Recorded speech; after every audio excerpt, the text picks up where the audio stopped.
Hello and welcome to another edition of Up the Reds. I'm going to call this one We Were Lucky.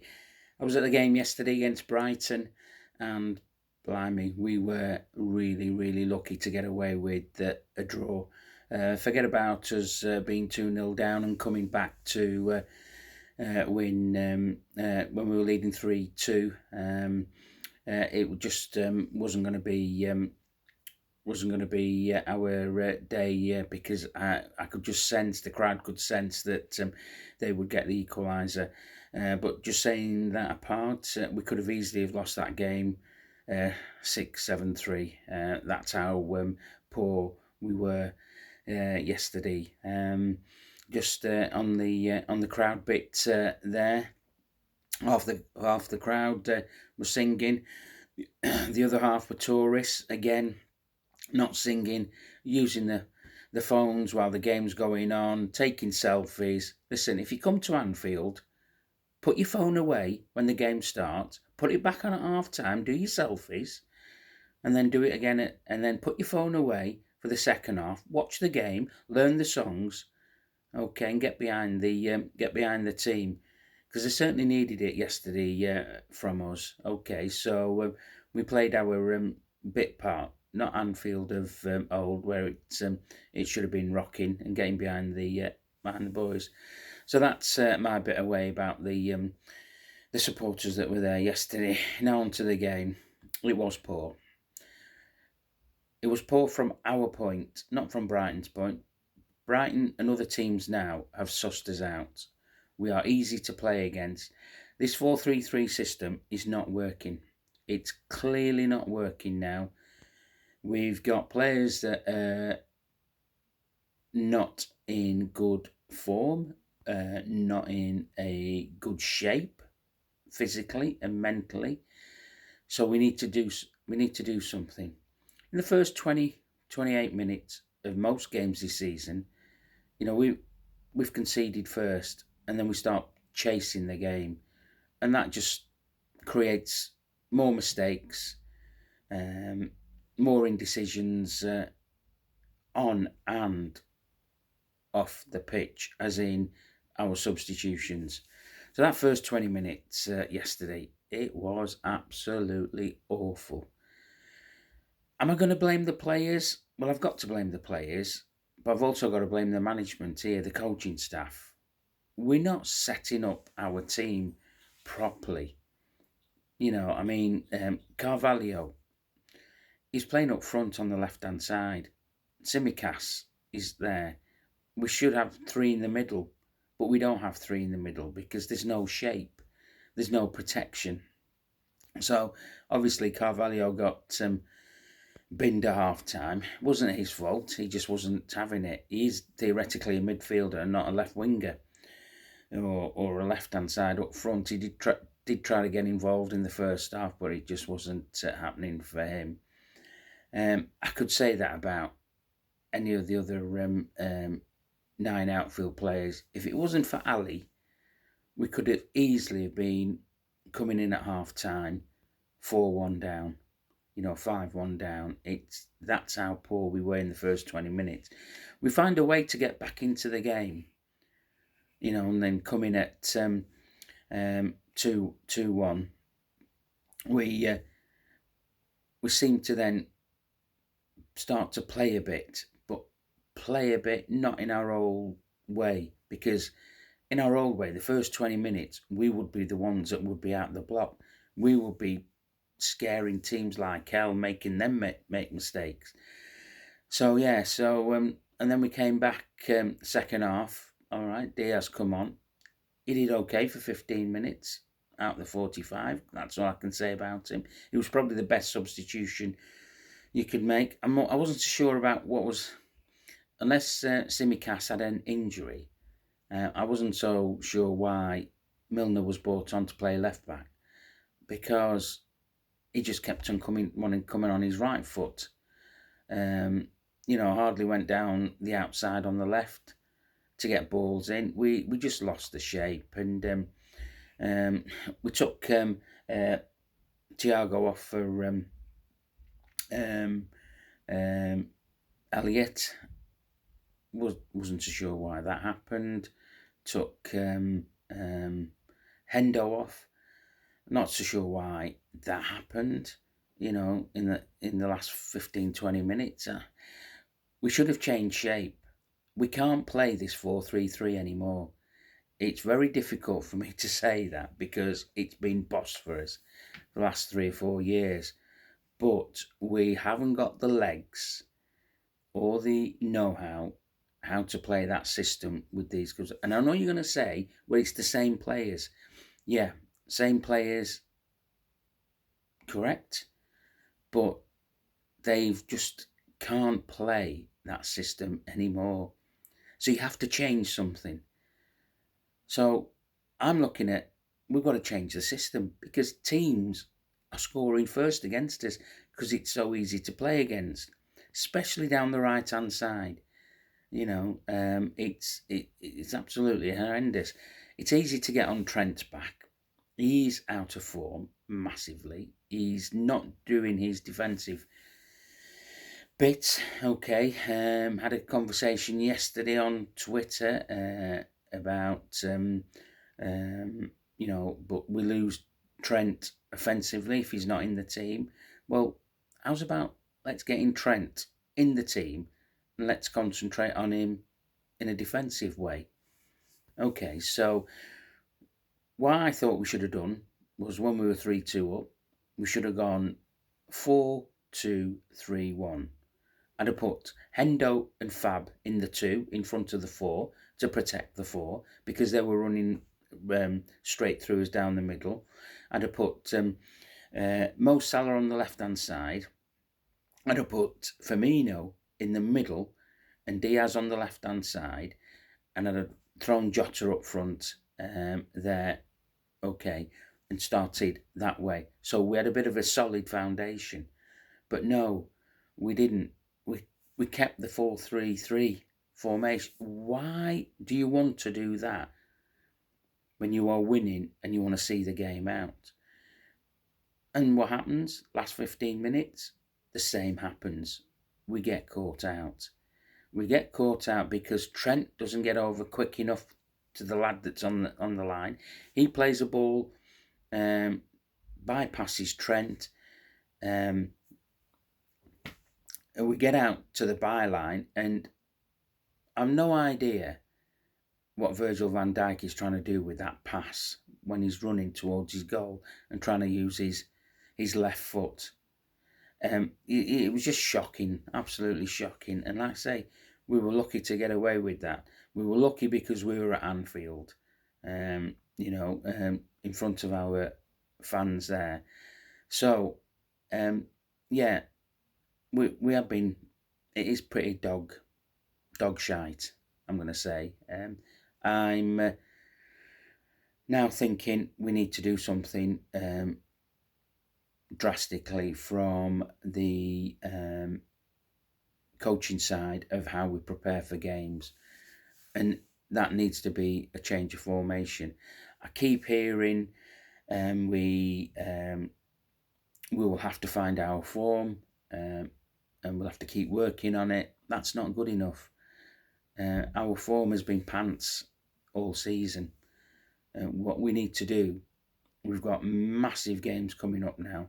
We have Rangers on Tuesday. If anybody thinks that's going to be a walkover, I'll be surprised, because they'll watch that and they'll say, right, we know which angles to play at, etc. And then we have Arsenal, and then we have City.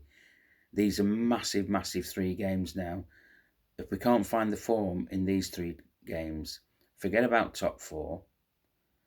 Forget about any of the cup competitions. Forget about the Champions League. This is constructive criticism. This is not lambasting the players or the coach, because that's dead easy to do. It's very easy to do that. I've been seeing on social media, other platforms, everybody's having a go at the players. Some are having a go at Jurgen Klopp. Something has to change, and it has to change drastically. I was seeing Jurgen Klopp from the touchline. I was in the main stand. He was berating Fabinho for 5 minutes during the game, and Fabinho then snapped and started having a go back. That's not what I want to see. I want to see us being at it from minute one, not people falling out, and whatever. Yeah, we can blame the international break. Players have been away for 2 weeks, where players have come back and on medical advice. We can't afford to start them. Then come on for cameo roles. Well, if we're going on medical advice, I mean, if I went on holiday and I came back from holiday and I went to see the doctor, who told me, Andy, you're not fit to go back to work. Ring your boss and say you could do with an extra day off.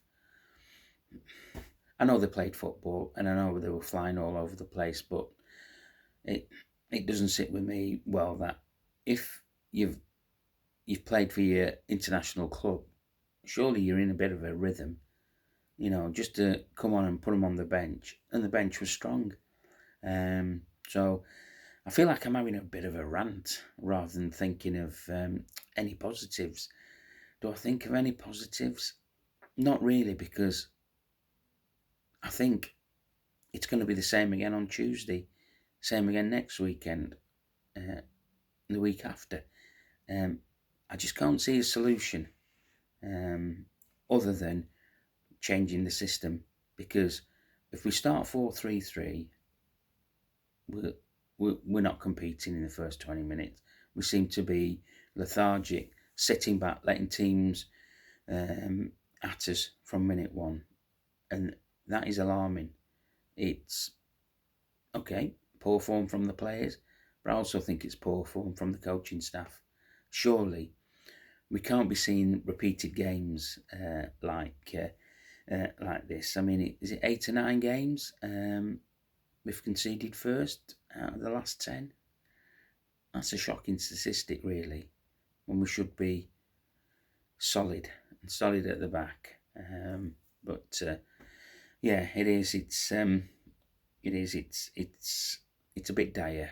I'm still thinking about going on Tuesday against Rangers, but unless there's a real positive, it is. Crikey, I didn't want to do this today.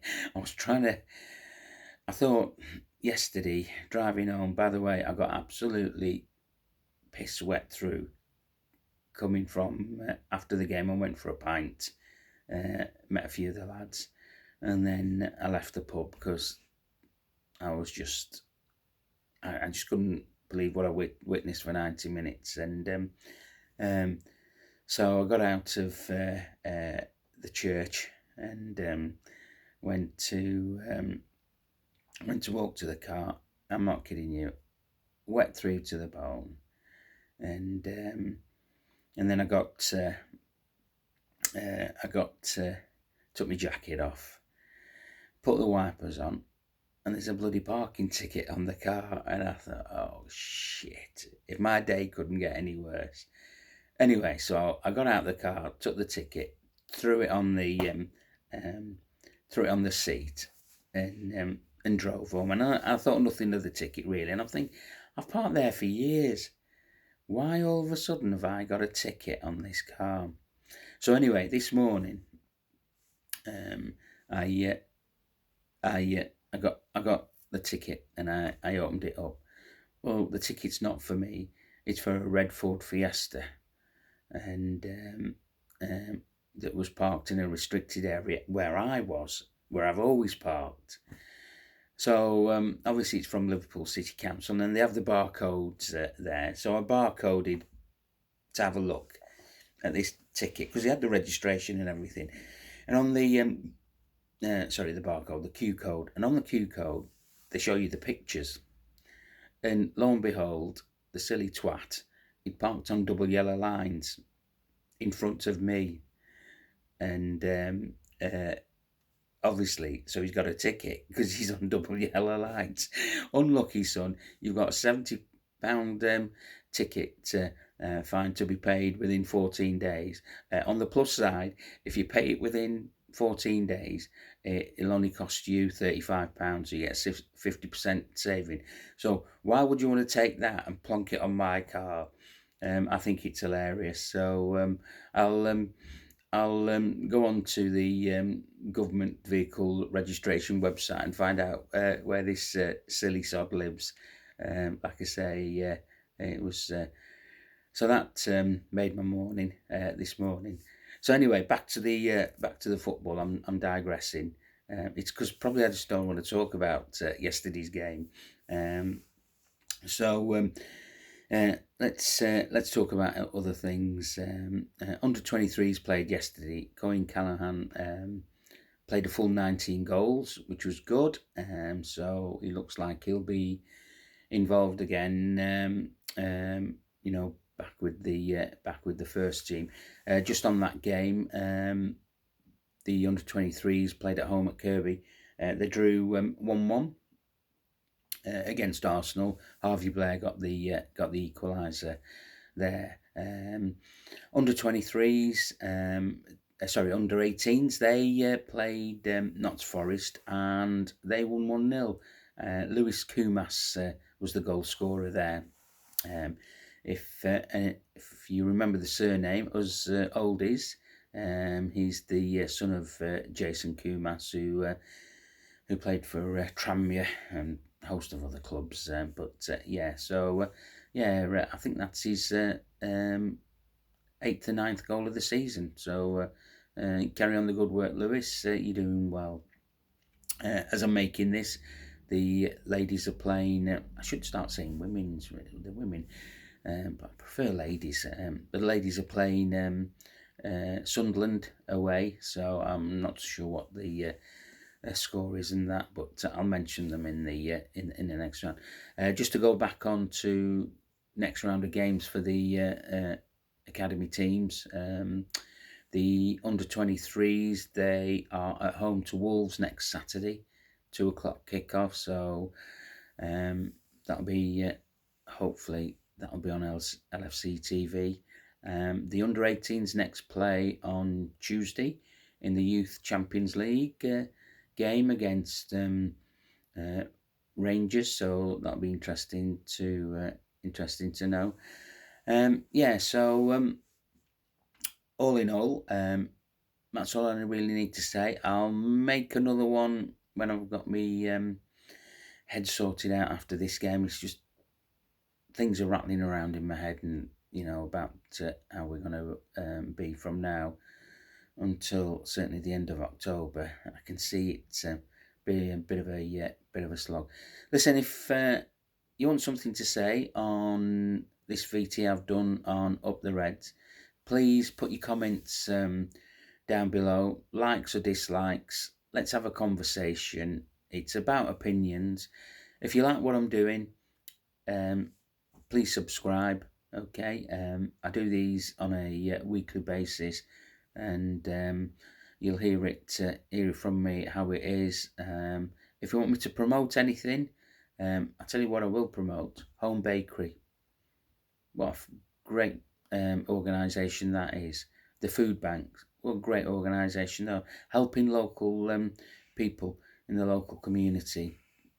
I always go and get something to eat from Home Bakery. They were really, really busy, which was great to see. And support the local food bank as well. Make your donations to them. They're always outside the ground. And big up the Liverpool Dockers as well. They were collecting as well for the strike cause there. A lot of things happening outside of football, which is very important for us all. But I'll try and keep it all in football. Okay, until I see you guys again, enjoy the rest of the day and up the Reds.